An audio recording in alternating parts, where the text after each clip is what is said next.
Jeremy Irons, also one of the great voices. Jeremy Irons. And then he sort of does this like German. Simon says, Yes, I know a man from St. Ives, Yeah. and I wanted to go to St. Ives. Mr. McLean, John McClane. why don't I own this? What's this? That's used all the time now. the way over here. Netflix talking about what platform they're doing. Why don't I own this? That's Warner Brothers. That's Bandy's track. Cheeks all like hollowed out. Potassium cyanide? Mummy was very bad. Great thing. We just want to confirm that James and I are not like Tom Ripley in real life. Like we're not sort of sitting here and like, you know, we're going to kill Fred Asquith and throw him over the side of a boat to take his place or something like that. Fred Lisley right now. Like,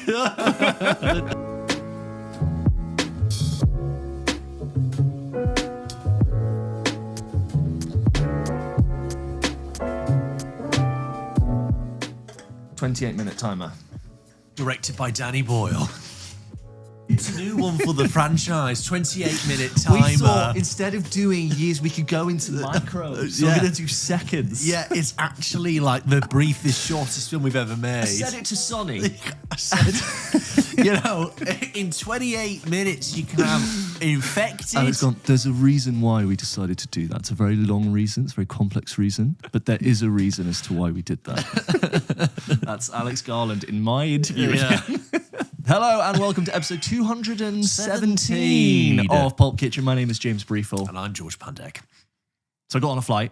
Oh, yeah. Just quickly. I won't do the thing because it was recently that I did it with the plane spotting. Gotcha. Saw some people watching The Roses. That was the only one I saw. And I was like, good Yeah, plane yeah, movie. pretty Kind of good plane movie. Because it's kind of like, you know, it's like not really set anywhere. You're flying. Am I in America? Am I in the UK? You're Erica kind of thing. I know these actors. It's getting kind of silly and fun. And then I saw one person watching a movie. I actually wasn't really plane spotting, but it was only literally I went to the toilet. I stopped in my tracks to look at the person who was watching this film. This poor person who had been missold by the star and the poster of this film. It's probably one of the worst films we've reviewed on this show. It's not Megalopolis. It had. Can you guess what this film is? I can start to narrow it down, but keep going. Yeah, it's a really bad film. It's Both seen it. No, you didn't see it. I was afraid. No. Not as. Is it worse than Beau is Afraid? It's a good question, but Okay. it's in that realm of like bad. Has an actor in it who we really love, but who has had a string of misses. String of Tom Hanks. No. Number for the title. Ooh.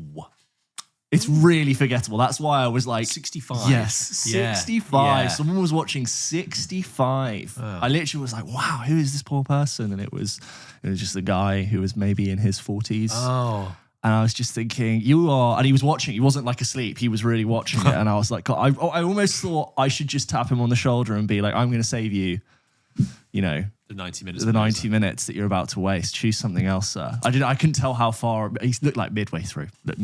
That's the Adam Driver dinosaur film where he's a spaceman and he lands on Earth, but it's actually 65 million years ago. Develops a plucky relationship with the guy. I remember so little about it. That film is out there and being shown on a poster and somebody's choosing it. Well, and we talk about how Adam Driver. We talked about this a lot on Double Take about how Yes. Adam Driver is an actor we really, really like. Yeah, he's one of And the then best. One of the best of his generation. I absolutely yeah. believe that. And I remember watching Marriage Story being like, wow, you are one of the greatest actors working today. Yeah. And every single film he's made since Marriage Story has been basically a miss. He's had a string of bad films, and in particular, like the worst film ever, which was Megalopolis. We didn't love Ferrari. He was good in Ferrari, but even still, it was like he was struggling. I think, He was to go. doing the English, It was speaking very- English, but it with was an a lot of Italian Italian, accent. yeah. He picks the director first. He and does. Doesn't worry about he the says, making, look, right? whatever you're doing, I'm sure it's going to be fine. I think he's been burnt quite a few Yeah. times, unfortunately, with that. But no, he is really good. But yeah, that's a film. So well, that's interesting you bring that Yeah. up because the producer of 65 produced this new movie called Crime 101, which Oh, I'm yes. reviewing next week because I'm course, embargoed. I find it so funny when they show a premiere, a screening to like a room full of like 300 people. They go, "Can't talk about it." Yeah. But social reactions are welcome. What does that mean? What does that What mean? does that mean? Yeah, come on. What does that are you mean? expecting? Anyway, I'm reviewing that next week. But the one of the producers of 65 produced that movie, and I'll talk about that next week. You were But- there like, okay. okay, here we go. And so the big premiere, which was very nice, and Chris Hemsworth, Mark Ruffalo. Is he as beautiful as he? Oh yeah, they're great. I was actually in row B, so I got some great shots of them looked together, and they were hugging. They're so pally. At Pulp Kitchen podcast for all sort of behind the scenes. Check us out on the socials. Halle Berry was there as well. I was like, great. Monica Barbaro, it was great. And then Barry Keoghan turned up because he's in the movie, but he turned up late. And the movie, which we talk about that, maybe I should say this next week, but like started 45 minutes late, the movie. And it's a 2-hour 20 movie. Oh, winds me up. And like, I felt guilty because I brought Anna with me. My theory, the bigger the stars that have to come out on stage, the later the movie will be. It was the producer when they eventually came on stage was like, I'm really sorry we're late. Thank you for waiting. And then he tried to be coy. He was like, unfortunately, one of our actors, he was like, what, a director who will remain nameless wouldn't release some of our actors to come. So unfortunately, we couldn't do that. And then the director came on and was like, yeah, sorry, like Barry can get here in time. So it's like, so it's Sam Mendes. Sam Mendes, because he turned up with his Ringo hair. Barry Keoghan, really like a big mob. And it's clear that Sam Mendes was like, I don't care what you're shooting. Yeah. I don't care what premiere you've got, right? I'm shooting 4 movies at once. I'm shooting 4 movies at once. If you're my Ringo, you go there. And I think he probably literally jumped from set into a car straight to the premiere. Yeah. Because did you cover the Beatles photos? Yes, on Double Take. Yeah, sorry, I haven't listened to it back. Go check out Double Take. I'm excited. Yeah. You liking the hair? I'm loving. I thought the pool photo looked particularly good. Now, this is my thing. I think there's been digital trickery on that. I was going to say, I was almost. Hello? Yeah. Yes, is that exactly. Because I thought at first that's a prosthetic nose. And then I thought it's even more than a prosthetic nose. I think that's the avatar dots on the face and digital. A bit of a digital thing. You know, I'm not sure about that. I don't know. For know, main really? characters for that long. Really? It doesn't look that. I mean, it's not Paul Mescal's nose. That's fine, a prosthetic, but I think always when you do someone's face, I understand like a supporting character, you fix their schnoz, you do something. It's always when they're a main character and on screen for the whole film, and you do the nose, you do the eyes, you do the cheeks, you do the chin. That's when people start going, I'm not. This doesn't quite work. There's something's really wrong here. It's like an uncanny valley. I will say that. So I kind of activated when I saw these pictures, and I thought they were really interesting. And again, had to double take. I did talk about it. George is a Beatles fan. A big fan, and I think in a way I was like, I don't know whether these movies will be good. Obviously, it's still coming out over 2 years away, but I did get quite intrigued, and I'm thinking this might be my Avengers Doomsday. So you know how I was like on Double Take, I'd said, sorry to keep plugging it, but this is a Double Take conversation. I was like, I think the Beatles thing is going to be interesting and potentially good because I like the boldness of the 4 release thing. I had a thought the other day. I was like, that's only good if the films are good. Yes. If I watch one of them and it's rubbish, and I'm like, I'm going to watch 3 more of these. And that's me who's going to be obliged to see them. For most people, let's say they go and see Paul day 1 and they're like, it absolutely sucked. And then they go and see George and then it was also bad. They're going to go, I'm not going to watch the other 2. No. And then you've got an imbalance where some people will only have seen some of them. But who knows? Maybe John Lennon's was incredible. And maybe Ringo's was really good. But you saw one first that actually was bad. Do we think that there's going to be actually a consistent level of quality across all 4? And I think you will lose people if these films aren't good enough. Of course. Because George, most people struggle to go to the cinema 4 times in 2 months. Yeah. In 2 months. Like, who has time to go to the cinema? All money to do. All the money. Agree. That's also a valid point. So I'd love to do, I think would be cool if I hope they do 2 double bills.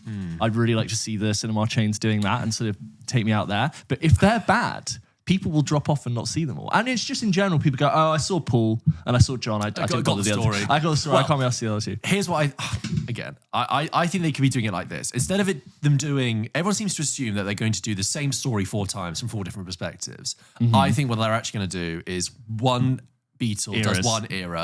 And then, so what I found interesting about the photos is that the John, the George, and the Ringo photos are all from the late 60s. And the Paul one is like the early, very, very early one, right? Stitching it together on your board. Yeah. And I'm not saying that denotes like what films can be built about what, but it reminded me again, I thought maybe, for example, it could be that Paul does 61 to 63. And then Ringo does 64 to 66. And then John does the next. So you can't miss one of them.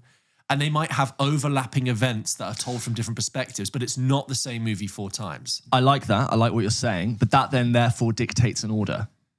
So you should start with... But they're not going to do it... Didn't they say they're not going to do it all on the same day, just in the same month? Is that what they're doing? I actually think they haven't I like confirmed. it. I think they just said it's 4 movies. And they said, coming out in April. I think it would be cool to be like each week we watch a new one and we cover them, and then you do like a whole. It's so much more exciting to me. Yes. The always question about whether or not it's good or not is remains to be seen. But this whole release thing, especially for us, I think gets us really excited because it's genuinely unique and new. Yeah. And it could be a TV show, and it's not. It's a cinema release. I think it's bold. Yes. It's exciting. Yes. I also think, just talking about the way they schedule the releasing, right? Reminds me, I had a good chat with friend of the show, Benedict Townsend, the other day. Hi. We were talking about how we prefer TV shows to drop episodes, weekly, a binge or whatever.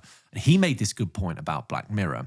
And he was like, the binging drop they did, that Netflix always does, really, really, really didn't work for the most recent season of Black Mirror because that is standalone episodes each time, right? And he said, because he tried Gets to lost cover in it. the conversation. Well, Yeah. Also, people were not watching them in order. So you tried to have a conversation around it, and people go, "Oh, I haven't watched that one yet. I've actually watched the one ahead." Kills it. So there's no cultural conversation can happen around it because everyone's at different points, so therefore it just kills it. Whereas if it's the Beatles thing and it's once a week, then you give people something, and it's covering different time periods. Then you give something for people to talk about and get the complete picture. I'm already sold anyway. Like I'm already there, and I'm really, really, really intrigued. Yeah. But it also brings up that question, again, I mentioned it on Double Take, about does it matter whether or not they look like the icons? Because we know from Michael Fassbender in Steve Jobs. Did a great job. Great job. Looked nothing like him. They put the glasses and the trainers and the rod. I was like, silhouette. it's enough. Like I'm there. But this one, they're It's really going underrated for film, Steve Jobs. Yes, It really is. right. They're really going for the fidelity in this of the likeness, aren't they? With the pool photo, with the Ringo. I thought Ringo was pretty good. Yeah. But people on TikTok are like, "Oh, Joseph Quinn doesn't look like George Harrison." I'm like, the vibe is there. Get over it. Yeah, I think it's going to have real mass appeal for multi-generations. Obviously, the Beatles are like a huge. Yeah, but yeah, no, I think they're going to be big. No, but it's like I can see the appeal of conversation between generations happening. You know what I mean? Like sometimes there's shows that come out and it's like it's for young people, or like it's something that your parents watch. Because I can really see everyone having conversations about this. I think it's really exciting. Unless And also, younger generations like rediscovering the Beatles, relearning the story. discovering it for the first time. Do they care? This is generally. I don't know. It's like, you kind of do sometimes need a good old story to get people to remind, because people will refer to these things, but you can be quite dismissive of something that you weren't there for, that wasn't really for your generation. I also think the thing is with Beatles music, which I obviously love and I think is superior, it's different to music like, I find it's different to music like Queen, for example, like with Bohemian Rhapsody. Yeah. Queen is, you more readily, using Queen as an example, Queen songs are more readily played in every kind of environment. They're played in shops, they're played in stadium arenas, they're played in nightclubs, whatever. It's rare that you hear someone just playing a Beatles song in the Like background. an album track that's like, It doesn't. You either just listen, and even I find that when I listen to music, when I start to listen to Beatles again, I usually have like a deep sesh for like a week, and then I move on to other, and I don't listen to anything else because it's kind of sonically snorting that Beatles. Basically, it's sonically very unique, and I find it hard to break a little bit off and roll it into other stuff. And you need to have the whole meal to really, As a result, the cultural awareness of like people might be more familiar with actually Queen and Queen songs, even though the Beatles music is superior. Anyway, this is a conversation. Stay tuned for 2028. 28. It's going to make 4 films. That is true. I'd love it if they're short. Short. Short. This also, by the way, shot by Greg Fraser. So they're going to be It's amazing. going to be looking. beautiful, yeah. How about this? Each one's 90 minutes. That's what I'm saying. And I think also, imagine if it's like 90 minutes, but it's basically like a montage. It's like really quick pacing. Like each scene is like 20 seconds long. It's kind of got that I'm worried we're getting overexcited, but I do like it. I if they're all 2 hours 20, that's quite a chore. No.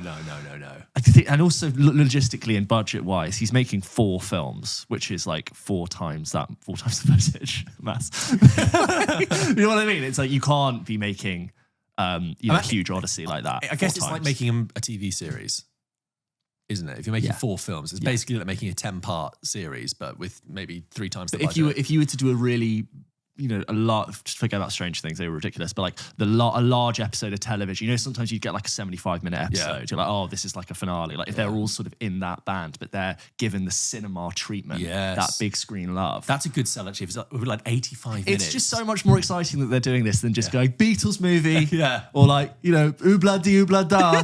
So like, you know what I mean? It's just way inherently more interesting, especially to us. But, remains to be seen. Stay tuned for that. It was more of a double take conversation. Yes. Speaking of which, make sure you go and check check out Patreon when we do our weekly news show. George just did a solo one. And thank you to everyone who joined us in January. We really appreciate that. Also, guys, don't forget the merch link is live. Thank you to everyone who's already bought. We have our lovely Heather Grey crew neck and Heather Grey t-shirt. Thank you to everyone who's bought those. We loved our little fashion shoot where we did all the pictures in the garden, modeling them. More to come. So yeah, guys, it's officially happened. We took way too long to do merch. It just was. Build the suspense. Busy. Build the suspense. Build the demand. Build the demand. But yeah, guys, that is available and it's all linked in the description if you want to go and get yourselves some merch. Also, quickly, before we start the show, a little bit more housekeeping, guys. Last week, we announced in our episode where we talked about the most epic movie moments of 2025, we announced that we are going to be hosting a screening with VUE to celebrate the launch of their brand new screening technology, Epic by VUE. It's a really great large screen with HDR by barcode, deeper blacks, better contrast, brighter screen. And we ran a poll on our Instagram, and you guys got to choose out of the 4 that we nominated over what would be screened. The nominees were the Avatar, Fire and Ash when they first meet. Fire and Ash. I'll do it like it's an award show. Avatar, Fire and Ash when they first meet the Ash clan. The Fantastic Four when they first meet Galactus. F1, the final race. It's F1 the movie. The final. Is it F1 the movie? Yeah, remember it's colon the movie. F1 the movie, final race. And Superman, the interdimensional planetary prison escape with Crypto the dog. Hand the envelope. Yeah, thank you.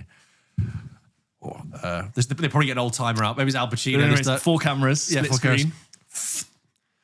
And my eyes see La La Land. the winner is F1 the movie. Brad Pitt.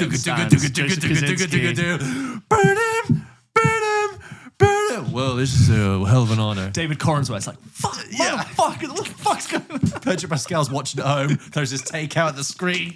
Jesus Christ. Yes, F1 the movie one. Yeah, so we're going to be screening F1, which is really exciting.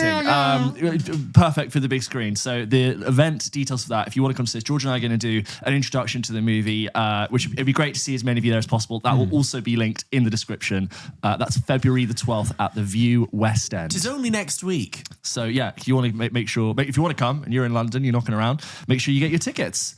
And it's nice because we go to the VUE West End. We've not been to the Epic screen, but we usually go for screenings. Yeah, which is very nice. It's nice to be like, hey, we will be the screening. I have a totally new relationship with Leicester Square since I've been doing this show. Like since like year and a half, year 2, I'm just always there, just constantly there. And it's like it's such a weird new chapter of my life where I'm constantly there. It's made me have a nicer association with it because it's improving. The memories. It's improved it. Because you can spend years just never going, and rightfully so, being like, oi, and some horrible thing happens and you end up there, you're like, oi. Whereas now it's like, it's excitement, it's fun. I'm like, oh yeah, do you remember when they put sand over Gladiator 2 and we had the sword fight? I'm like, there's moments that are quite fun. All right, should we? Well, let's get on. So this episode today, guys, is all going to be about the best movie villains of all time. You'll know if you follow us on Instagram that I put out a little call to action saying, let us know your responses. And we have had some really interesting responses. Nice. So we'll get into those. So we're going to read some comedic ones too. As well, yes, which I really, really like. Yeah. So we're going to read through those. Have a little discussion, as we know. We love a good listicle, good episodic, editorial episode. Then we've got a couple of emails, and then, of course, we will finish with a game. I like someone who said Einstein's theory of relativity for Interstellar. That made me laugh. It's like time was good. Yeah. Cool. Right. So, the best movie villains of all time. It's a question we sometimes ask on Film Bites with guests, and it's just one of those nice, juicy film topics that we were talking about it off air. We were like, oh yeah, we do love a villain. Let's get into it. So, straight away, you can't be a great villain if you're not called Hans. And Hans Gruber and Hans Lander straight to the top. I think basically most people's de facto winner, with the exception of one more, which I'll get to. But of course, Hans Gruber, Hans Lander. Yeah, I mean, should we start with Lander? Lander, We've said this many times, one of the great opening scenes of all time. We recently had a conversation where you were talking about when Shoshana eventually runs out and he lies at the garden. And I was like, George, that's because he likes the chase. And that's what's so nasty about him. Is that all of that conversation, it's like foreplay for him. Yeah. He already knew. Yeah. He already knew when he walked in the room that he was guilty. He never even had to have that conversation. But what an introduction to an actor, what an introduction to a film, what an introduction to a character, what an introduction to a world. This like idea of an even nastier Nazi, someone who relishes what they do. Even nastier Nazi, if even didn't think it was possible. Yeah, and it's just so it's horrible to think, but it's so much fun. It's one of the best written scenes, and I think this is a take that Jamie Foxx had when talking about Christoph Waltz. And there's a couple of actors who can do this, but he's one of those actors who can do nothing at all, like do something like get out a pen and open a notebook and write, but you can see he's doing a million different things, and like every expression, every movement is just so well calculated, and he's just brilliant. I think the point you said, obviously, in case we didn't, obviously the film is Inglourious Basterds. Yeah. Welcome to Pulp Kitchen. Inglourious Basterds.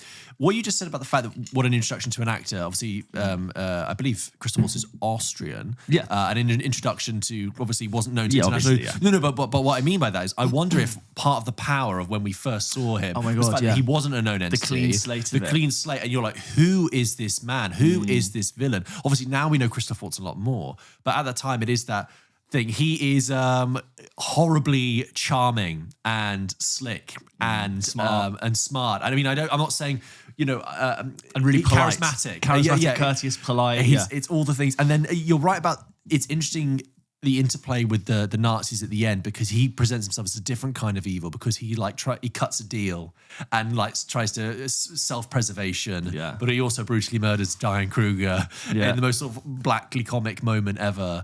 And again, later with the strudel scene and the cream, like wait for the cream, and like he already knows, but he doesn't just go ahead and arrest her. It's like he loves the chase. It's such a good scene. Yeah, he's a sadist in a way, isn't he? He really enjoys just turning the knife and turning the screw on people. That thing about having a neutral for that is really powerful. More films should do that. Have Brad Pitt in the other role, or whoever you want to. Have another central role be someone we've never heard of, or someone who's been doing things in like a European cinema landscape that Western audiences just haven't really switched on to. Like, shock us. Give us something that's brand new. It's exciting, and it's just more of a clean slate, and it means you have no predisposed impression of who this person is. It's great fun. And then Brad Pitt, we already know who could be fun and comedic in like Coen Brothers movies. He's like perfectly slotted in to that comedic role in Inglourious Basterds, and it like works, and you've got your star on the center of the poster. But just be more bold and experimental. And then we have Hans Gruber. I do think these are two of the best villains of all time. I rewatched Die Hard at Christmas, and it's still amazing. I believe it's Alan Rickman's first screen role. Yes, it was. He was during the theatre. He's just operating on a whole other level. He's just so effortless in that film. That's what I really like. And he's like a relaxed terrorist. He is kind of well dressed. I know. And he says, he says, "You think we're but that's not his voice. That's not his voice in it at all." He's like, "You think we're terrorists? We're not." But he kind of exemplifies why Die Hard is a great movie, which is he's so much better than he needs to be. Die Hard, like it's on like paper, a cheesy VHS. Yeah, it's like quite kind of a nuts and bolts thing. Die Hard with John Bruce Willis. Thank you. That's all right. I went to say Bruce Wayne, and I was like, that's Batman. No. And then John McClane is the character. Thank you, Bruce Willis. But Die Hard, as we know, a perfect movie, is so much better than that. And partly because of Alan Rickman just thinking, I could play this really boringly, or I could be this really suave, again, sophisticated, erudite. Played really well across the no-nonsense, seen it all before cop who's just trying to get through the day. Like, that's quite fun to have them against each other. And John McClane's like funny, and like he's doing these one-liners, and he's disrupting everything in his underpants. It's great. And he's not. No, he's got no shoes. He's got no shoes. He's got no shoes. He's got a vest. Vest and pants. I don't know what American film pants. you've invented in your head. I was gonna say, I was trying to think of a more sexual title for Die Hard, but it does. Also, I had this thought, by the way, the name Wally Pfister is a great porn star name. He used to. This is a cinematographer, by the way, Wally Pfister, shot The Dark Knight. He used to shoot softcore, like erotic movies. I don't want to say. I don't want to say that he shot porn. I don't want to say that because I don't think that's true. He used to shoot like straight to VHS softcore erotica, softcore erotic thrillers. Oh, it's changed the way I look at the Dark Knight trilogy. Yeah, Wally Pfister. But that sounds like what porn star name. It's a new film with Wally Pfister. Oscar winner, Wally Pfister. But what I was going to say about Hans Gruber is that, again, it's that thing about we like Hans Gruber and the way we like Hans Landa. We're intrigued by him because he's smart. He's always thinking about how he can get his plan. He's not just He's not boring. You can see his mind working the same way. That's why we like John McClane. They're actually two different types of intelligence, but John McClane is really practical, and he's always thinking about ways to get himself out of the situation, one step ahead of the villain. And Hans Gruber, it also is like he's got this really elaborate plan, but he wants to stick to it, and it's like, won't matter, we'll be on a beach earning 40%. Not my best ringer today. Quiet, ladies and gentlemen. Yeah, ladies and gentlemen. Where are my detonators? You know, he's like he's like a hungover teacher. Quiet, like everyone, please. He already knows they're all like, you know, doing coke and having sex at Christmas party. And he's like, oh, it can't be bothered. And it's also like he's like a practical middle manager, because the bit where Holly McClane comes in, she's like, one of our colleagues is pregnant, and he's like, oh, and she's like, no, she's not due, but can she go into an office with a sofa? And he's like, we can have one brought out here. You know, okay, you can do that for you. And again, like, although he's not technically the villain, he is the villain in the first Harry Potter film, when he's like, when they all suspect him to be the one who's working with Voldemort, and he just speaks so goddamn slowly. Yes. And he's so menacing. It's like, what would the three of you be doing inside on a day like this? It's just so good. People will think you're up to something. What's the phrase that's going around on TikTok at the moment? There'll be no foolish one way or silly incantations in this class. And then he just gets sucked into his own little like thing, like bewitch the mind and ensnare the senses. It's great. So those two definitely up there. Another, I would say a real popular candidate from everyone is Anton Chigurh from No Country for Old Men, the Javier Bardem character.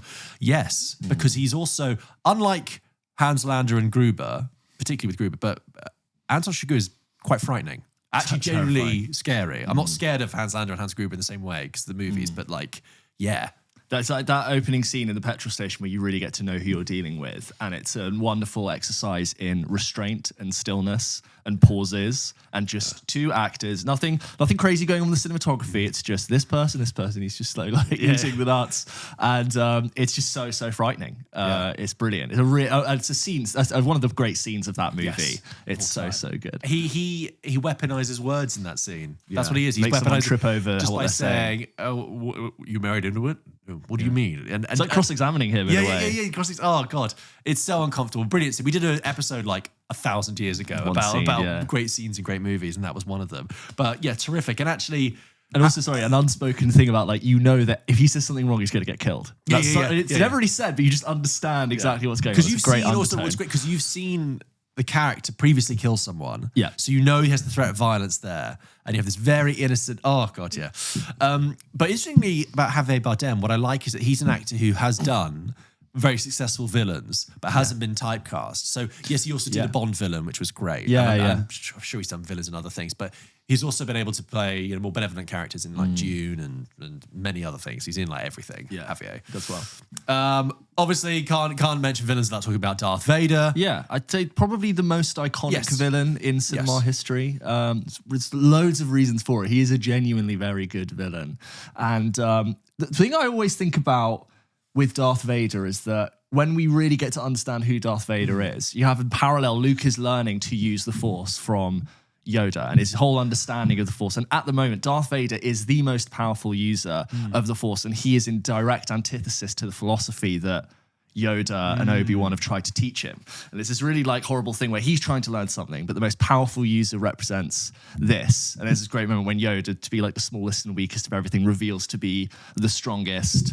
And it only works when he's revealed to be his father, and that like the most evil thing comes from something from within you. That's always really compelling. But what you like about it is that the breakdown of that is that what was more powerful than the dark side of the Force? It was love. Because he's redeemed. And he's redeemed. And Palpatine is like, why wouldn't you just strike him down and become the most powerful thing? And Luke is like, yeah, because I'm a Jedi and I love my father. And Anakin has to choose love over the galaxy. It's all very well tied into sort of good and bad. It works. It's a great redemption moment, particularly if you don't watch the latest version on Disney Plus, which has the kind of no. Don't need it. Please watch a pre-2000s version. The endings of both Empire and Return of the Jedi are just brilliant. The ending of Empire with I Am Your Father and the ending of Return of the Jedi in the throne room. Everything that happens there. There are the power trip play between the three of them and the visuals of them battling.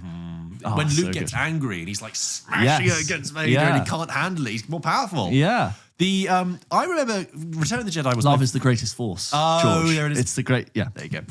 Return of the Jedi was my favorite Star Wars film growing up, and I still love it very much. Even though I do concede objectively how Empire Strikes Back is a superior film. Splitting hairs though. But I had that kind of shocking realization when I got to a certain age and realized that a lot of people don't like Return of the Jedi. Yeah, a lot of people think it's it's fake, crazy. and I'm like, that's mad. He has a green lightsaber. Yeah, it's awesome. The opening of Return of the Jedi, it's incredible. Amazing. The Sarlacc pit, the Rancor. It's great. The speed bike chase. Oh, great. It's the just, forest and the bit. Ewoks fucking awesome. Yeah, That's great.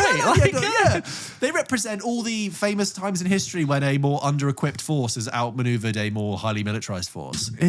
It's brilliant, and like I know, it's like such we a use the man. term "duel of the fates" to talk about the Darth Maul thing, but that duel with the two of them, it's a father and a son fighting in front of the devil. Yeah. It's fantastic. It's great. It's so good. Yes, I agree. The most iconic villain, and the first time we meet Darth Vader in the original Star Wars, the shadow of black that he is against the white room that he walks into with the smoke. Yes. Excellent. And again, what they do in Rogue One with that moment, like knowing, the Rogue One scene. It's Yeah, like, yeah. it's Oh my like God. They know that Darth Vader is the most famous, iconic villain, and they use him sparingly. But when they do, it's done so well. Here's one for you. Is the Rogue One Darth Vader scene the best Darth Vader scene Probably. Yeah. I'd have to. Yeah. of all time? I think I'm Your Father Of course. is probably the top. But in terms of like why that's good is that it's honorable to who Darth Vader is, but it's also very much carrying the weight of fan expectation within it. And like we need to do something cool with Darth Vader. Yeah. And I think it perfectly aligned of like we're going to have this moment which will be the coolest moment of like the most powerful being in the universe, and then like just this inch of time and the dark smoke, and then you hear the breathing, you see the lightsaber, and you're just like, the oh my red. God, I can't.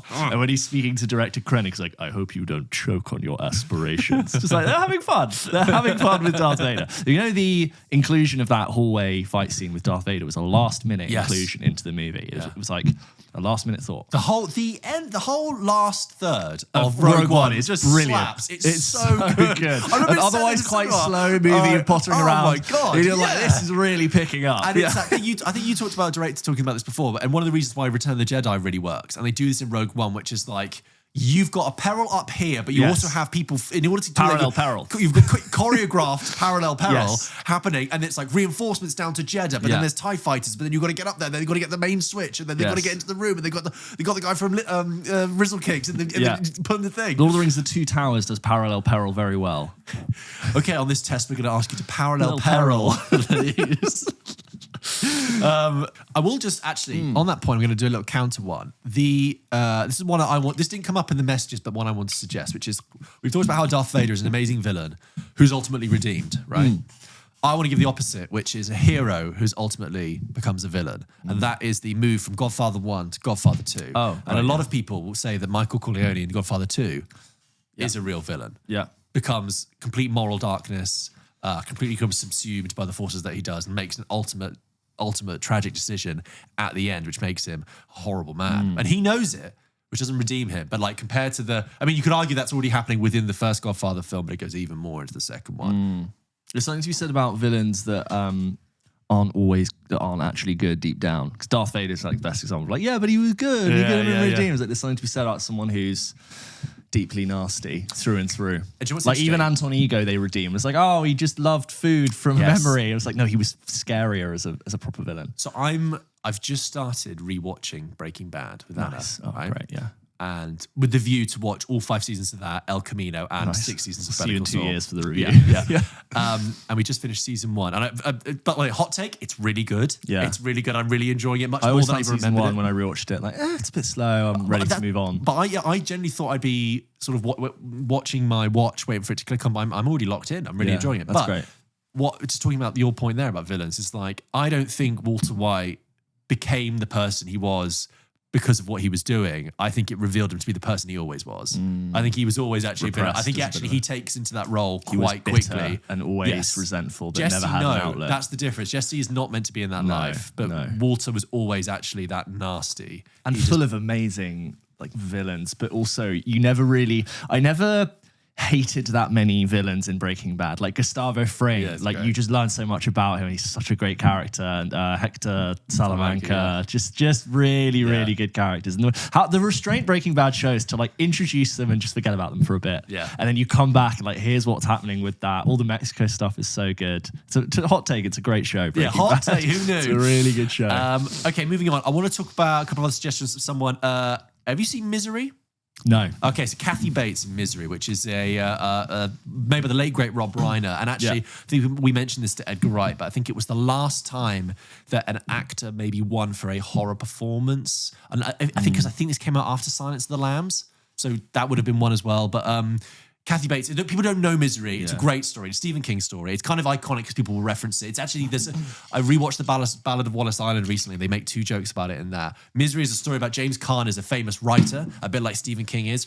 He writes this very famous series of books about this woman called Misery, and he finishes the latest version of the story in which he kills the character off, and he writes it all out, and he types up, puts the manuscript in his car, and he drives off into the snowstorm, even though he shouldn't be because the roads are dangerous. He crashes his car, and he's saved by a seemingly benevolent woman played by Kathy Bates, who's sort of genial and cardigan wearing and a lovely little lodge, but he's snowed in and he's injured his foot. But also, James, she turns out to be his #1 fan. She is obsessed with these books. So on the one hand, he's got to repair and get better, but also what happens when she realizes what's going to happen with these books, when her favorite character is meeting their end in these books. Incredibly sinister, very good fun film. I think it's only like 90 minutes as well, but she is so great in that movie, and it is like one of the most iconic villains, and her like physiognomy and like the way she like drops her face into being a psychopath. You go, oh yeah, you're really scary. You're really scary. Next up, this one was suggested by friend of the show Bevan. Owen Davian in Mission Impossible 3, which is Philip Seymour Hoffman. Oh, it's so good. Best villain in the franchise. We've talked about how much we love Mission Impossible 3. Yeah. Stand by one of the great film openings of all time. Yeah. If you know, you know. Yeah. But Philip Seymour Hoffman was always going to do what Philip Seymour Hoffman does, and he's going to be really sinister and nasty and go straight into it. Just what a scene. What an actor. I get so sad when we talk about Philip Seymour Hoffman because I feel like he was one of the greatest actors of all time. I know. I was listening to someone who was talking about someone who was in recovery from drug addiction on TikTok, and they talked about the fact that Philip Seymour Hoffman had been in recovery for such a really long time. I think close to 20 years, but ultimately died because he relapsed and fell into, if you know this story, you know. And that's a really, really dark thought for many people who are dealing with recovery from drug addiction, because it's like even after that long, you think that maybe you would be behind the risk. For a lot of these people, relapsing is a matter of life and death. Yeah. And the story of Philip Seymour Hoffman is so dark and so sad because someone who had seemingly shaken their addiction relapsed and ultimately died. And someone so talented, it's just so tragic. One last of the iconic ones, and then we'll get into some of the fun takes from people. So the last of the iconic ones, of course, is Hannibal Lecter. Anthony Hopkins and Hello, Silence Clarice. Hello, Clarice. And you know what? I rewatched Silence of the Lambs recently. A great movie. Really looks great. Shot by made by Jonathan Demme. Great, just a great movie all around. And what I love is that on the one hand, what Anthony Hopkins is doing is like the most like scenery chewing piece of ham you'll ever see. He doesn't blink, and he likes to look at with your cheap perfume and your shoes running all the way to the FBI. But he's so enjoyable, and he stares right down the camera because they build him up. It's like, this is a psychopath. He's going to be a little bit weird. Harry Starling from Virginia. You lost your accent, all those tripping around in the backs of cars. But he's good. He's like psychoanalyzing it. It's fun. But you know what I mean? Like it's a little bit like moustache twirling. yes, I'm the evil character. Yes, I like a red wine. It's like, okay, all right, evil guy. I like to give a shout out to Mrs. Tweedy from Chicken Run. Yeah, that was one of the great. Those films we both love. She's a capitalist. She wants more for her life. More to come out of that horrible farm that they live in. And Mr. Tweedy, bless him, has no idea what his wife is really like. He's too focused on the conspiracy that the chickens are organised, which he's right. But Mrs. Tweedy, nasty. She wants Mrs. Tweedy. She wants to industrialise. She gets the big machine. Chickens go in, pies come out. No, chickens go in, pies come out. Well, what kind of pies? Chicken pies, you idiot.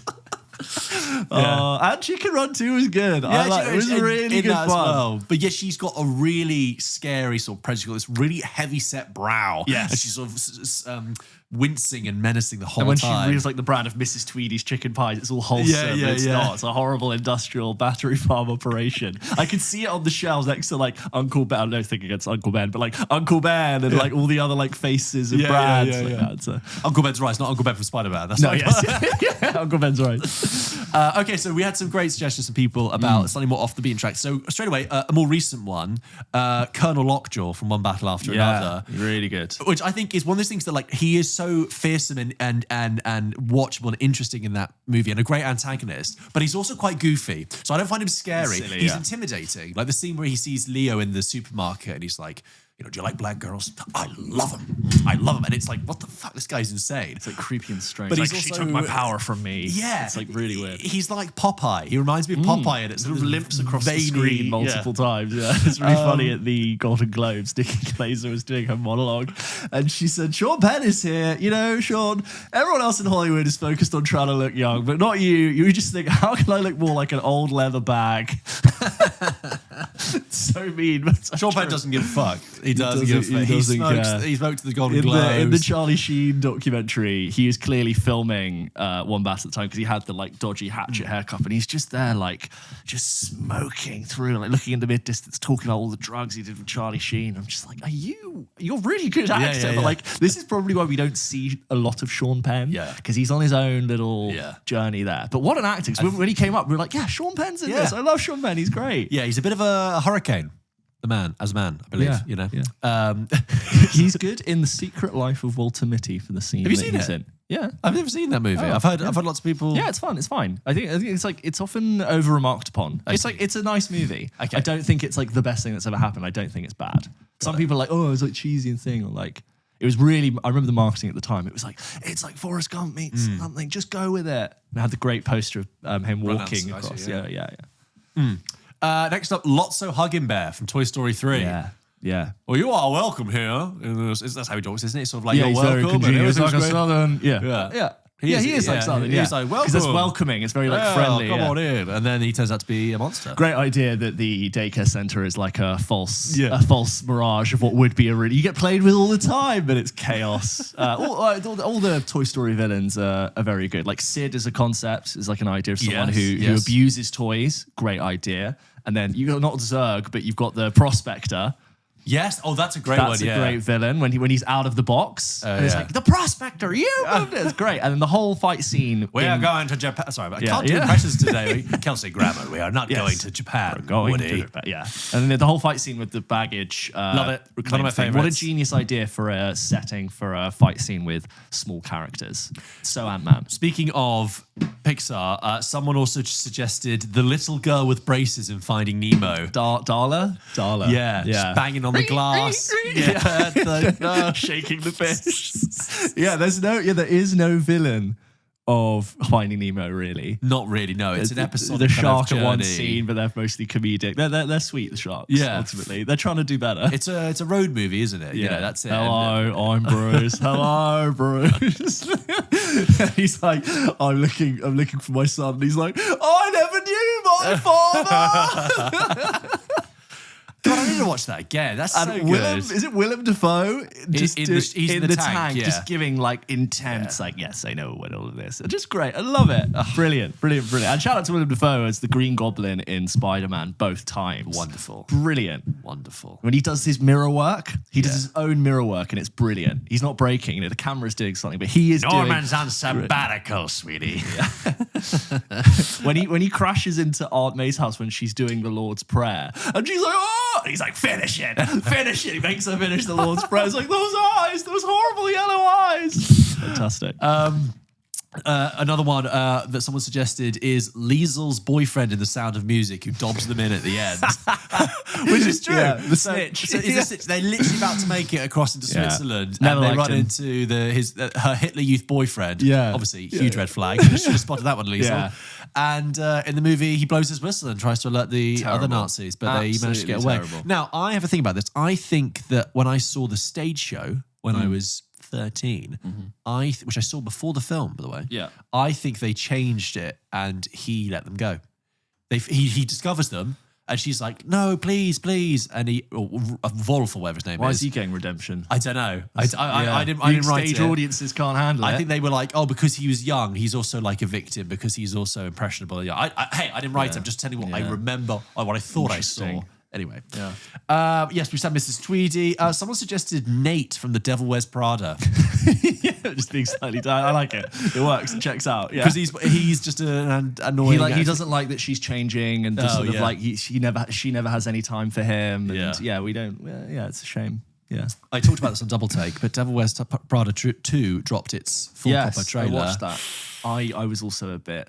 It seemed. I was like, "What's the story here? What are we doing?" Yes, exactly. It just seemed like let's get all the famous people. I was in the like, room. is it just a highlight reel of the people back together? That's what it felt and like. I was like, I don't know if we have a good story here. I don't like the joke that she doesn't know who I she don't like is. that either. She like, should have remembered at the end of she's Devil not Wears an Prada. idiot. She's stupid. She's degenerating. She's completely lost it. She's never had the any Devil idea Wears something, I think. Gucci, is it? The Devil Wears a nappy. Oh no. Sorry, but you were going to say something. Yeah, I could say some great Disney ones, old time classics. Oh no, sorry, were you saying something on Devil Wears Prada? Did I cut you No, off there? that's it. Yeah, I just think I don't know what the story is. I think I'm just a bit like, why are we doing this? Yes. You waited so long. Pourquoi? For what reason? And I understand people have aged, but they're doing that. I think it sounds like as much time has elapsed in the Devil Wears Prada world, and I'm like, okay, but what? Why would you tell? Where's Annie Bean? Yeah. So you had some more Disney ones for us. Yeah, I always got really scared by Maleficent in Sleeping Beauty. She used to always really terrify me when she turns up when Aurora is born, ruins the day, and casts a curse. Never seen it. And then years later, it's really good. I mean, like, you'd never go back and watch it. It's like a 1950s. Until I have kids. Until you have kids. And then, later when they're at the castle, her horribly gothic castle where they end up going. I always found her deeply scary. And the music that they play for Maleficent when she arrives always just terrified me when I used to watch that when I was younger. It really, really did. Did you ever watch the Angelina Jolie Maleficent? No, because it looked like, as in like the aesthetic of it really wasn't to my taste. High key.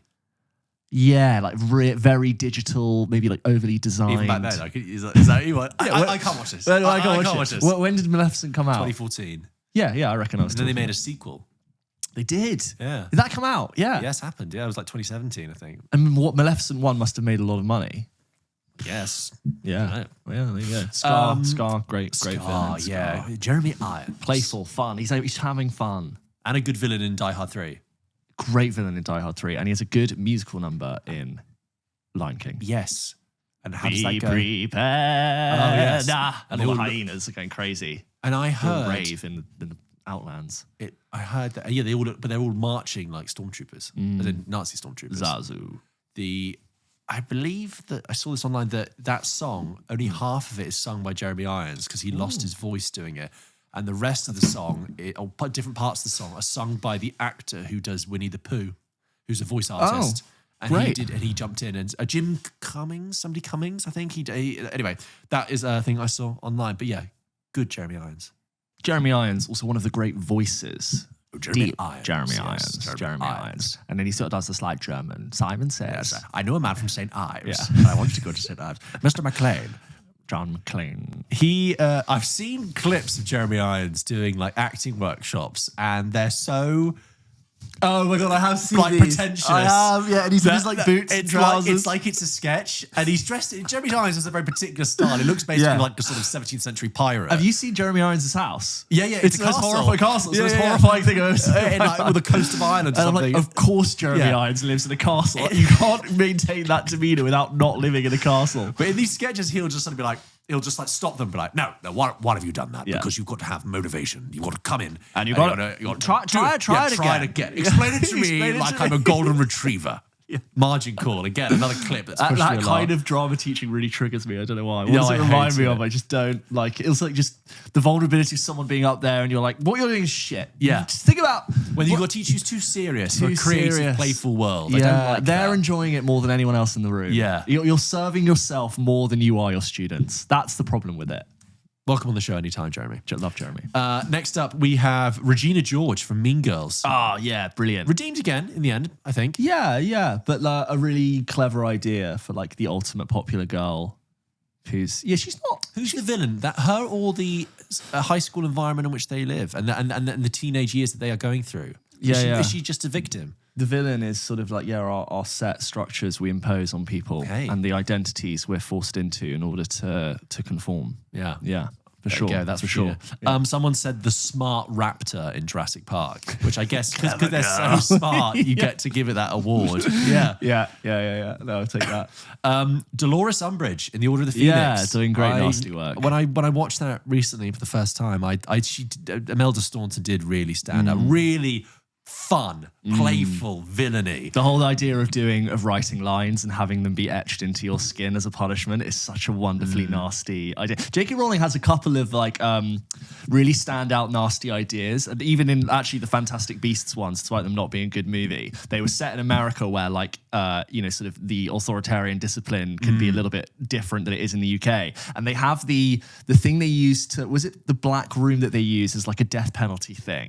There are certain strands where J.K. Rowling goes really dark, like the Death Eaters and this, and the Dementors and this. I'm like, that's really nasty in a children's book or teen book. But I like that you did that and you put it in there. Do you know what I've also just thought as well with everyone's suggestions? I think the common theme here is that everyone wants to enjoy the villain a little bit. That's the pleasure for the audience. Because I was just thinking, well, no one said Ralph Fiennes in Schindler's List. Because truly nasty, that's a truly unenjoyable, unenjoyable, the more you real watch life it, villain. the nastier it is. Yeah, there's no pleasure to be derived from that. Yes. Whereas obviously Hans Lander, by comparison, fictional. Yeah. And you can derive a little bit of pleasure out of that. On that point about like taking joy from a villain, I stand by this, I really do, that Joker 1 is genuinely an unsettling and really uncomfortable film to watch because of the fact that Joaquin Phoenix is not redeemable, is not someone you should support, goes on to do something exactly that you fear he does. But despite that, the play on watching the film is you're almost slightly rooting for him to go and perform and achieve, and there's some part of you that is rooting for the main character. And once the end of that film happens, it's a deeply unsettling and shocking scene. You're almost like zapped for being like, why would you ever think that? This is exactly the ramification of that film. And I do genuinely find that film like deeply interesting and unsettling. It was one idea. Yeah. And it's very clear if you watch Joker Fully Do It, they didn't have another idea. They should never have pursued it. That was just one interesting thing they did, which I think really played on, I don't know, your expectations of a main character when watching a film, even though you know that the Joker is inherently a villain. I find that film, especially like towards the end, like deeply, deeply unsettling. It doesn't end in a happy way. It's just truly, truly horrible. Yeah. I think it does really, really work. Yeah, no, very, very unsettling. And obviously Heath Ledger's Joker.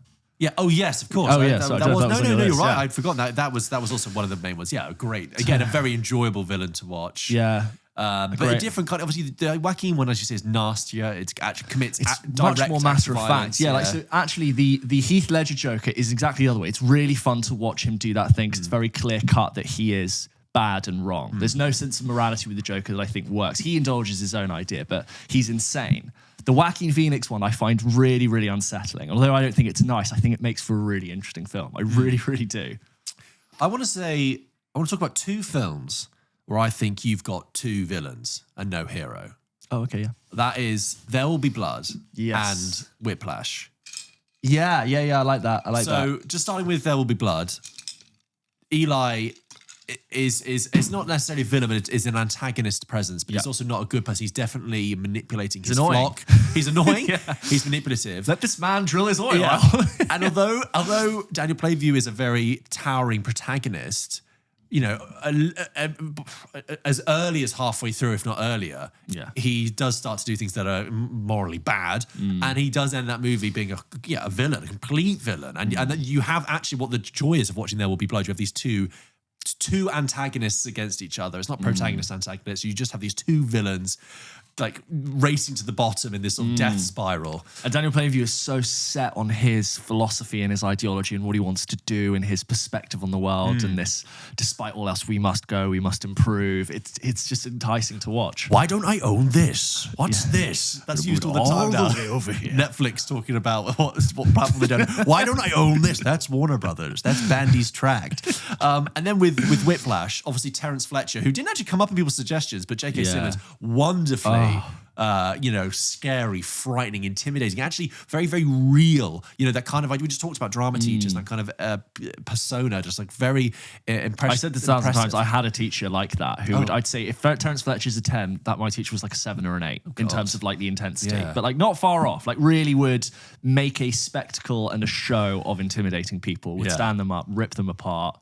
Horrible, horrible man. And the older I get, I'm like, that's so deeply inappropriate. Yes. Like this was an experienced teacher who had been in my school for 36 years. But also, I can't remember his name. I think it's Andrew, isn't it? Miles Teller's character in Whiplash. Yeah, he's not a nice guy. He actually gets. You're rooting for him, but then you're rooting for him in the same way that like you kind of root for Daniel Plainview. You want to see someone stand up to a bully, but the whole thing with Whiplash is that he just becomes the bully. He just becomes he just goes on this downward spiral. And the key moment is at the end where he's walking to go to hug his dad after being embarrassed by Fletcher on stage, and Paul Reiser's the dad. And he's waiting, and then he stops. And he turns around, he rejects the love of his father to go back to fight the fate. And it's like, oh yeah, you're awful as well. You're not a nice person. He does a bloody good drum set. And then my final one that I want to throw out there, which I had forgotten about until my brother watched the film recently and was talking to me about it. And it is something I actually said in my review of the film, but that's Cate Blanchett in Tar. I think Tar, the character, is a wicked, wicked person. And cruel, narcissistic, egotistical, cruel. And she gets worse and worse throughout the movie. And I think actually, because Tar is many things, it's kind of like one of those movies that's quite hard to define. But she is horrible in that. Yeah. Very good and very enjoyable to watch. But Character I can really imagine in real life too. Yeah. Like someone in that world of being like, the first 20 minutes is her being on the stage and valorized. And then she lives in this really sort of austere but very high-end Architectural Digest home that's actually really unsettling and cold because you are inherently cold and nasty, and the environment and the energy in your home is haunted and off. It's kind of a fever dream a bit, that movie. There's lots of like nightmare sequences and walking down dark paths. And well, that's the thing. My brother was sort of recounting it to me, and I thought, I need to watch it. Yeah, I think particularly because in the last third, it really picks up a pace. As you say, it goes very sort of feverish. Yes. And then just sort of spills into an ending that's kind of like a joke. But it's all set in like Berlin, but and there's a bit of German in there and there's a bit of English. Vienna? Why are you making that up? I thought it was Berlin. Maybe it could be Berlin. Yeah. Anyway, those were. That's the end of the list that I've got here. James, do you have any more villains you'd like to throw into the mix? Gollum is a good one to mention because Sauron, although the villain is more of an idea. He's more of like a final threat of what would happen to Middle-earth, but actually has very little presence in the films of Lord of the Rings at all. He's just sort of an idea. Yes, he's not got corporeal form, is he? He's sort of just like, he's technically a villain of the past that is the threat of what would come back, and he's just the ultimate repercussion of the failure of men. When really Gollum, much more interesting. Tolkien famously hated violence, hated war. All about, the fact that Bilbo spared Gollum for a large part in the world that he would create. They needed him to get to where he needed to go, but ultimately falls and fails to the temptation of the ring. And feels like that really works. As well, though. And totally, and sympathetic. Like we've been like, you do feel pity to him. You sympathise. He seems redeemable. He's kind of two characters, which Andy Serkis does amazingly. Like the cutting between it, it's all just brilliant. And then the great Christopher Lee as Saruman, as the puppet, is just nobody has the deeper, better villainous voice than the great Christopher Lee. It's a really sad thing that he spent his last evening ever rewatching The Lord of the Rings with his carers in his care home, and they thought he was doing a lot better, but he would literally rewatch The Lord of the Rings, which he loved and reread every single year, and he would tell his carers stories of how they made the films as he was watching it, and he died that night, but having watched The Lord of the Rings, which is just like bittersweet, but one of the great villainous voices. Brilliant. I love that about his career, really, because he started and was known for a long time of doing, Hammer horror movies, doing Dracula, and just doing sort of kind of cheap, look, B movies, but was like a staple with a lot of people. And Peter Jackson, obviously, if you know his background, so like bad taste. Bad taste. He has a real taste for those kind of schlocky you can see films it all the time in Lord of the Rings. You can see that DNA. I can see it being like, I totally want to get Christopher Lee. He's great. Fantastic. He's got loads of film credits, Christopher Lee. He's been around a really, really long time. It's fantastic. Yeah, I think that's all from me. I think, funny enough, no one's really mentioned any Bond Grima villains. Wormtongue. Sorry, before we move on from Lord of the Rings. Grima Wormtongue in The Two Towers, the guy who's like corrupting Theoden, and he's really nasty to Eowyn. He's Brad Dourif is the actor. He always plays sort of horrible, slippery, rat-like people. good stuff. No one's really mentioned any Bond villains. Isn't that interesting? Because it's like a subcategory in itself. But what do you think is the best Bond villain? Is it Javier Bardem? He's pretty good in it, He is but he's also quite Marmite to a lot of people. I don't think I'd have like a standout one in my mind. I think it's particularly good. I think Daniel Craig had two good villains in the two good films, which is Le Chiffre in Casino Royale, and then he had Javier Bardem in Skyfall, and I'd say the rest are sort of you're not right. that great. Yeah, I liked it in Skyfall because it's just that one shot of him stroking Bond's legs. Yeah, it's really fun. Like, you're being so playful there, and you're really breaking Bond's space in a way that's not been done by any other villain. An uncut shot when he walks forwards. Yeah. And then when he takes his little teeth out and it's like his cheeks all like hollowed out. Potassium cyanide. Mommy was very bad. Great movie. Andrew Scott is a villain in Skyfall as well. Yeah, but look, we love Andrew Scott. A corporate villain. Forgotten it. Ripley. Oh, great. What are those? Ripley. Ooh, wow, that's an interesting one. Do we count? Yeah, I mean, he murders people. But he is, I guess he is a villain. Yeah, I'd say both. But you're just stuck with him. Both in movie and show. That's a great villain. Yeah, and you're watching a horrible set of circumstances from the perspective of a sociopathic villain. So I still think about this. I think the ending of The Talented Mr. Ripley, the film, is so. It's one of the most like horrific endings ever. Yeah. And when you watch the film loads of times, which we have, and you know it's coming. It's not in the book. It's not in the series.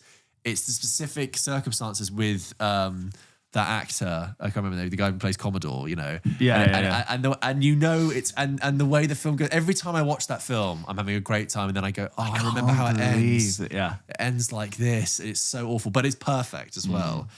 Great movie. One of the favourites here. A great series. Movie, great show, great story, great actors, great everything. We just want to confirm that James and I are not like Tom Ripley in real life. Like we're not sort of sitting here and like, we're going to kill Fred Asquith and throw him on the side of a boat to take his place or something like that. Fred listening right now. Just smash him on the head with an oar. We just kill all of our peers in film social media commentary. Missing again? Yeah. I go into like the north. They're like, Fred Asquith. I'm like dressed as him. Who's the Inspector Ravini of this story? I don't know. Oh dear. You met Fred. You saw Fred Asquith. Sorry, Fred. I know you're listening. All the love. Anyway, we're filming a podcast with Fred. We are. Check out for a bonus. We'll do a nice little thing about the Oscars. So keep an eye on that. Anyway, guys, those were some of the best movie villains. Really enjoyed running through that list. Shall we just do a couple of emails? Let's do it. George, should we go through some of the emails that we get sent into the show every single week? As always,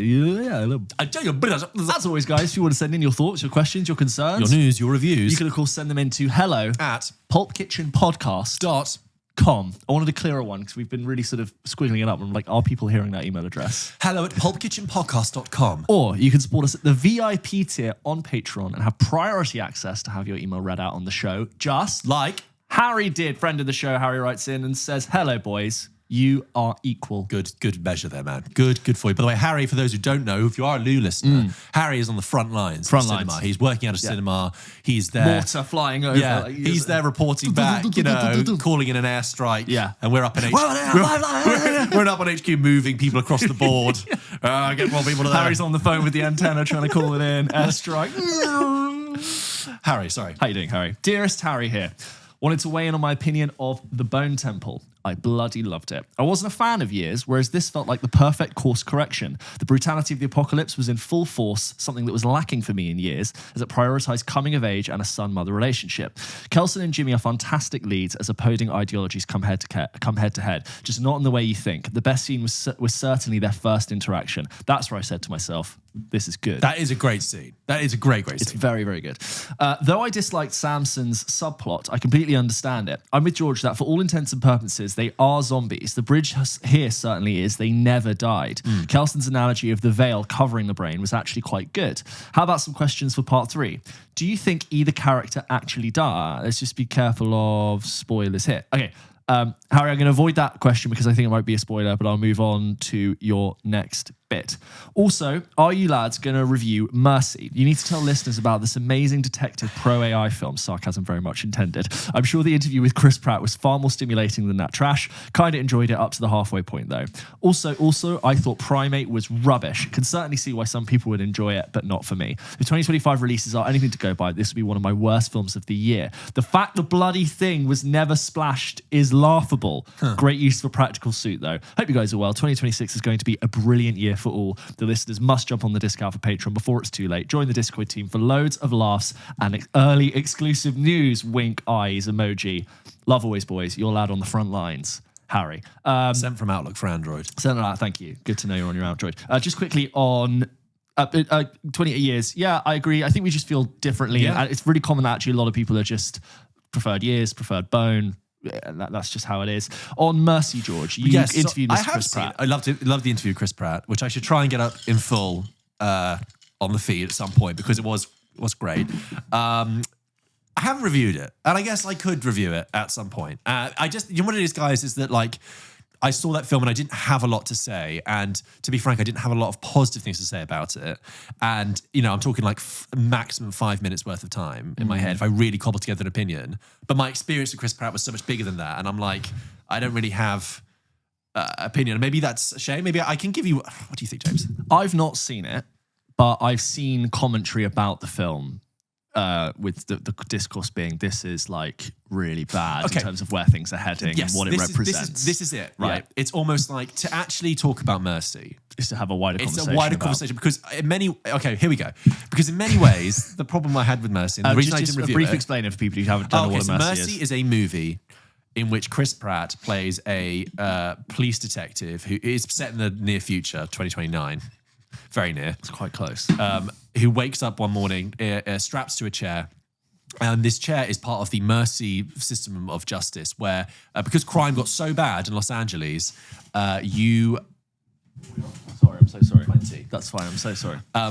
Because crime got so bad in Los Angeles, they did this new system where for the most heinous crimes, like murder, if you are more than 80% likely of being guilty, you have 90 minutes to prove yourself to an AI judge. And in that time, you are given full access to your records and your case file and everything, and you have to prove yourself to be more innocent than 80% guilty or something like that, right? So Chris Pratt, who's a detective who pioneered this system of justice, wakes up strapped to the chair, and at the end of this 90 minutes, if he's not able to prove himself, the chair lethally injects him and kills him. The AI judge is played by Rebecca Ferguson, and the movie is, yes, mainly him sat in a chair, talking to a screen and going through sort of like, and sort of zooming and FaceTiming people, like his buddy in the Force and his AA sponsor and stuff.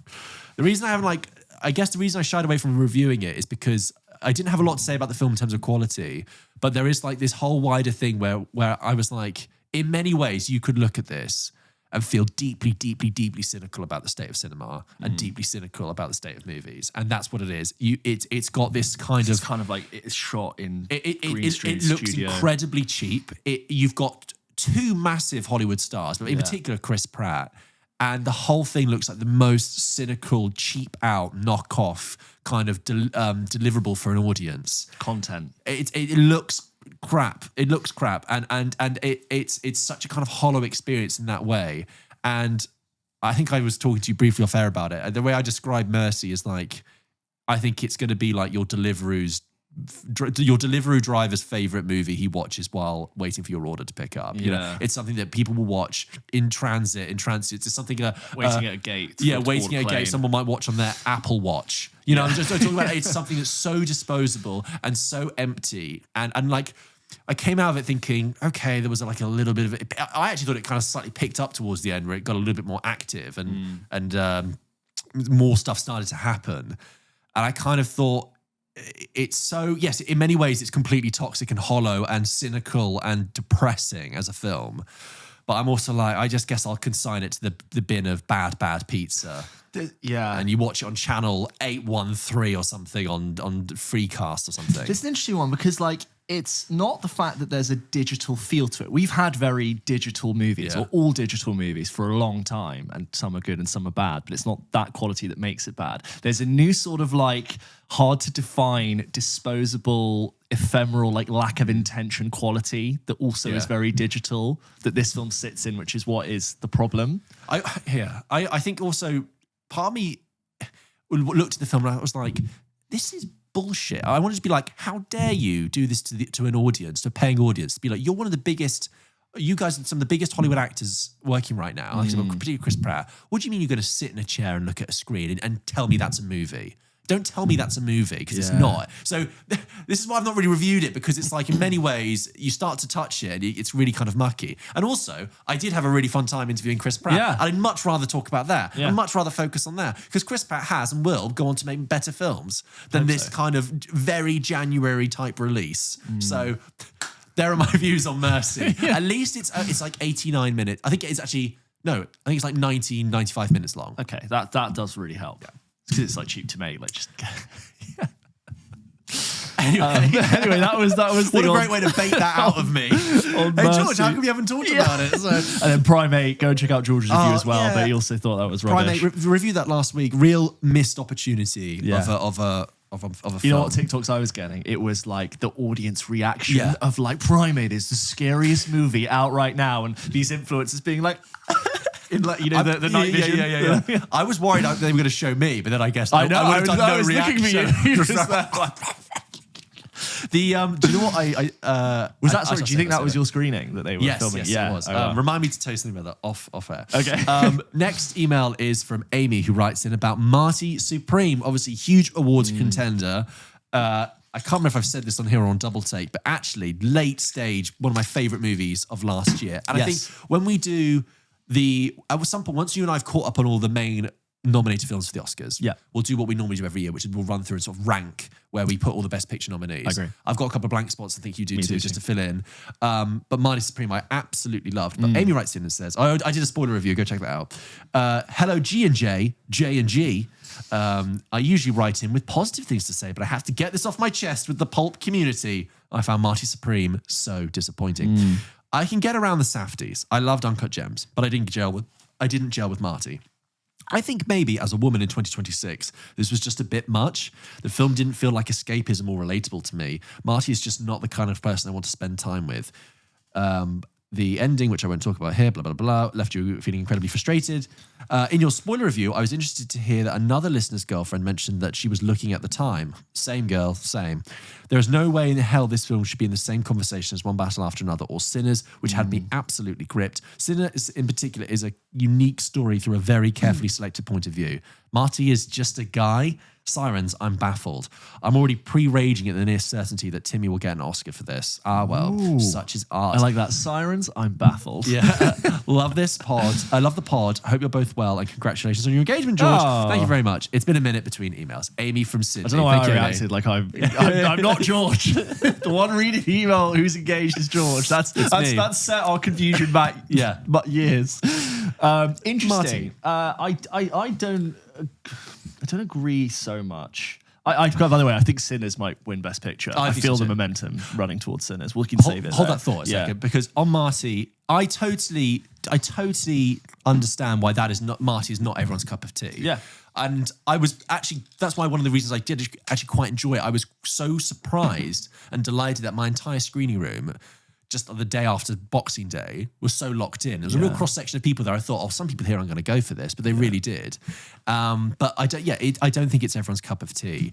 I just had, with Marty, I had a screening experience, the type I've not had since I saw like Parasite, which I just, suddenly a film is playing for me and it's like improving and getting better with every single scene.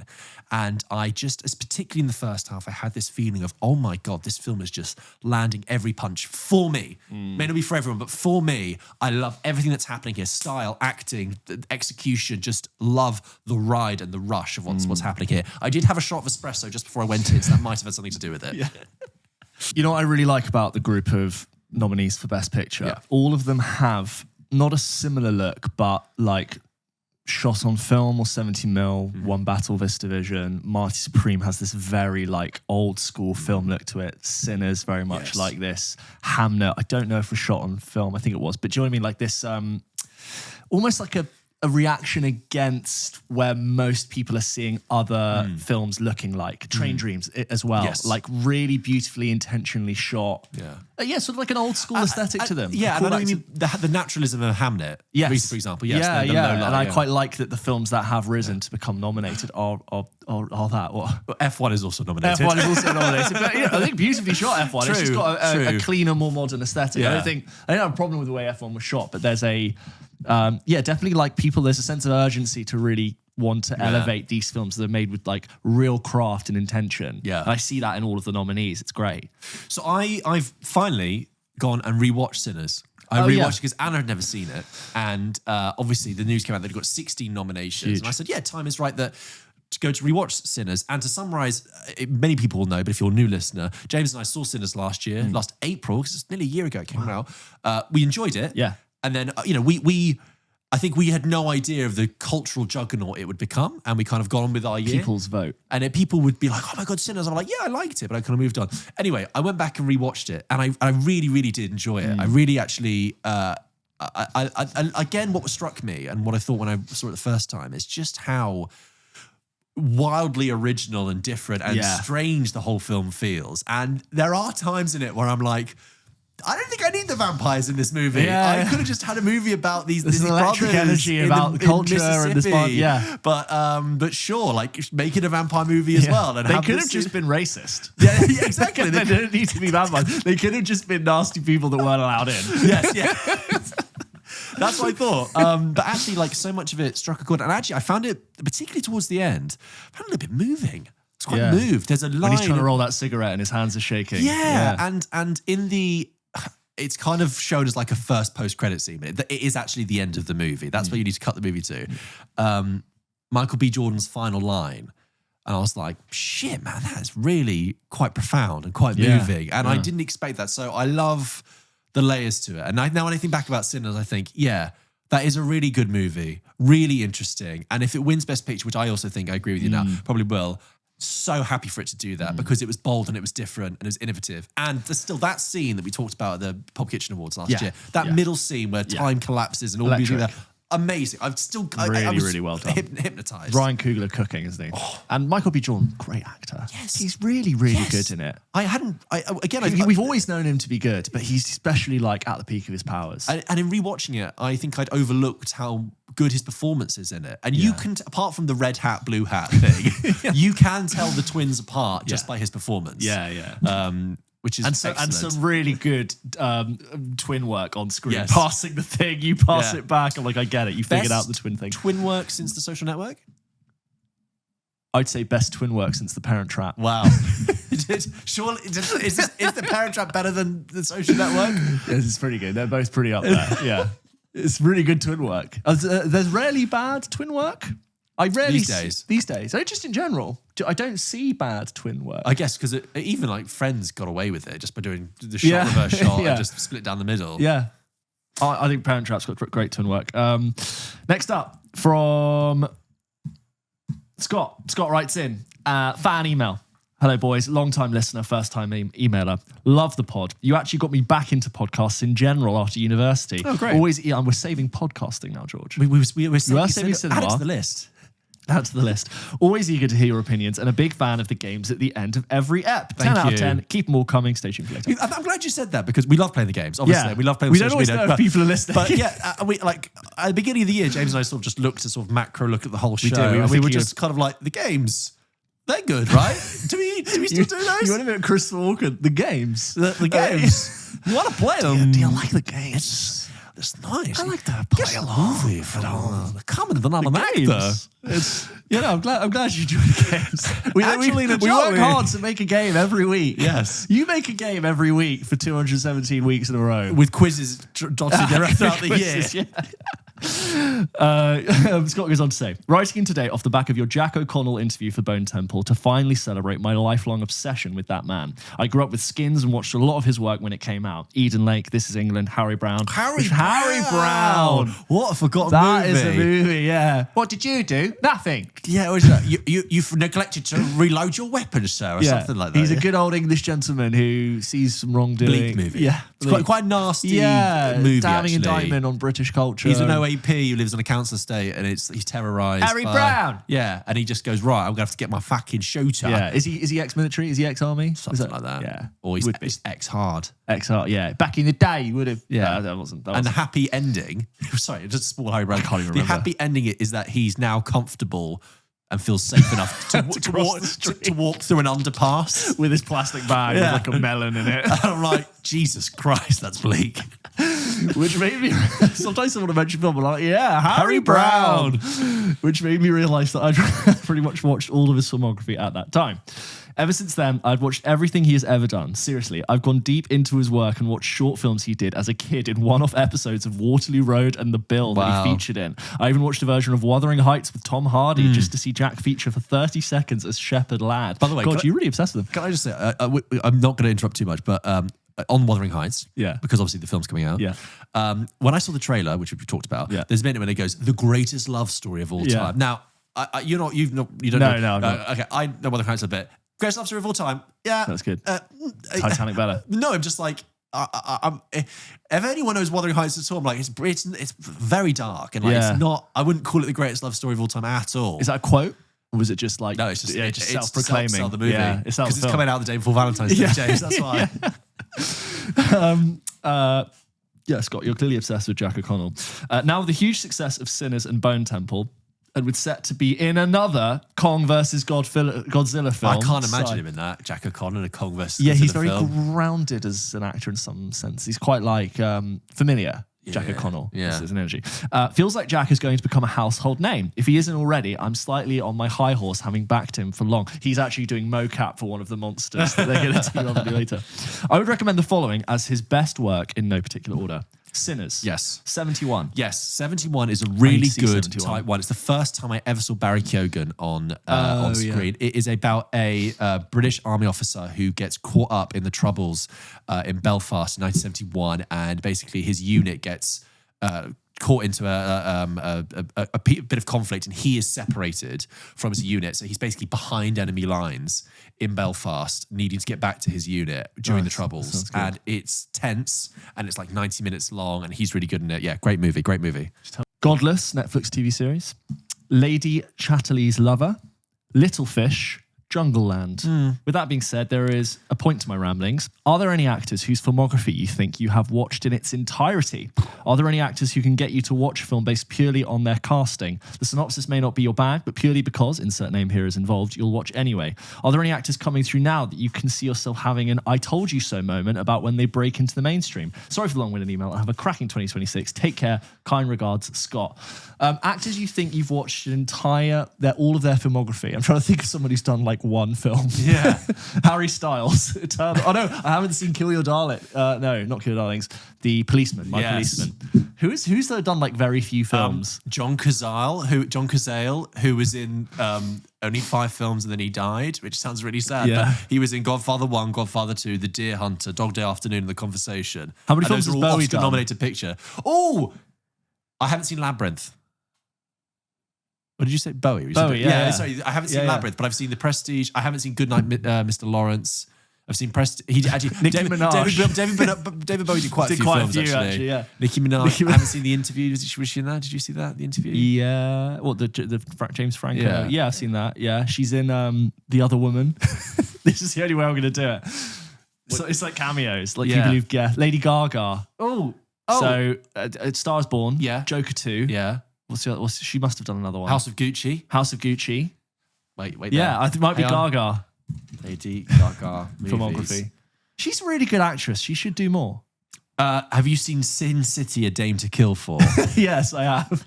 That was close though. That was really close.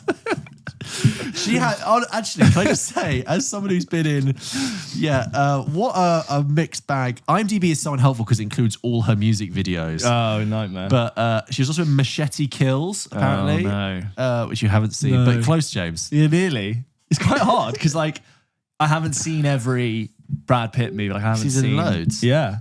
It's actually quite hard. It's actually, no. It's easier to do directors, really. It is easy, yeah. And then are there any actors who can get you to watch a film based purely on their casting? Well, yes, going back to, loads. Loads, but also going back to our conversation earlier, it used to be Adam Driver. I'd go, Adam Driver. Yeah, I'll definitely see it. No. Now I really have to open the synopsis, read through, see the Legendary runtime. director Francis Ford Coppola is doing it. No, I'm not. Still, if anything, it's a sign of like a great director, great actor, terrible movie. So bad. I mean, loads. I mean, like, there you go. Loads. And then quickly, are there any actors coming through now that you could see yourself having an "I told you so" moment about when they break into the mainstream?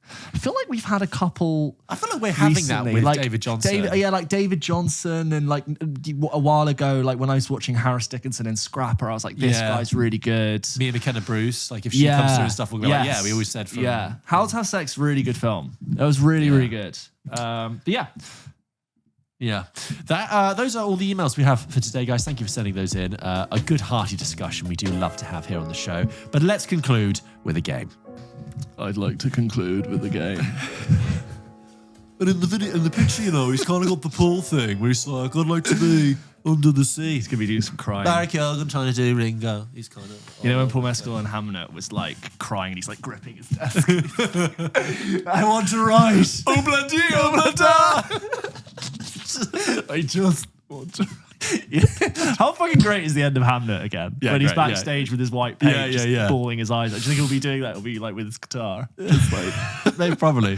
I don't want to sing Yellow Submarine. As ever, James, as ever, Pulp Kitchen ends with a game. And today we play another round of the Price is Right Rotten Tomatoes score. Nice. And the films I have selected, James, are some of the films we've talked about today. Oh, fun. Including some of our favourite movie villains. I have 5 movies and you have to tell me, you have to guess what the Rotten Tomatoes score is for these movies. Thank you. Are you ready? I'm ready. Well, you're not because you're sipping the leftover of your iced coffee, aren't you? Just getting myself all fired up and juiced. Can you guess the movies? Can you guess the Rotten Tomatoes score of these movies? Can you guess the Rotten Tomatoes score of these movies? Chicken Run. Ooh, that must be. I'm going to go for 91. Higher. 95. It's 97. Oh, that's really deserve good. It, Yeah, deserve yeah. The Devil Wears Prada. That's so hard. I'm going to go for an 86. You are too high. Way too high. Just 71. Too high. It's 75. Okay. Which is, I think, I guess... It's kind of fine. I think it's better than that. Yeah, I think it's better than that. Return of the Jedi. So that conversation we just had about some people don't. I'm going to go for 87. It's 83. Oh, okay. That's low for Return of the Jedi, as in like for what I thought it would be given its status. I think that's too many people. I thought people would have dumped it to a 70s. Yeah, actually. Yeah. Mission Impossible 3. I'm going to have to go 62. No, bless you, but no, too harsh, James. You can go higher. Okay, 78. It's 73. Okay, but we both know, I think we'd kick that into the 80s. Yeah. I think so too. It's a really competent, fun action movie. One of, if not the best, Mission Impossible film. True. Up there with 6. Yeah. And lastly, The Order of the Phoenix. I have no idea what the Potter films are knocking around in Rotten Tomatoes. And The Order of the Phoenix is kind of that in that awkward middle band of Potter films, which I think have mixed thoughts from everyone. I rewatched Order of the Phoenix when I recently rewatched them, and I thought that was actually a very good film. And I used to not like it. It's one of my least favorite books, but I think it's a better film. I'm coming to an answer. I'm going to say Order of the Phoenix is a 75. Very close, James. It's a 78. Okay, yeah. So I guess, that makes almost sense. Yeah. Makes sense there. It's tough actually with the Potters. I'm like, who's? I know the fans love them, but are they rated as films that well? but then are they like elevated because they're so popular? Can you find out? Which one's the I want to know which one is the highest. And I'm going to start. I know now which one will probably be the highest. Actually, this is a great thing. I want to know. Yeah. Stand by.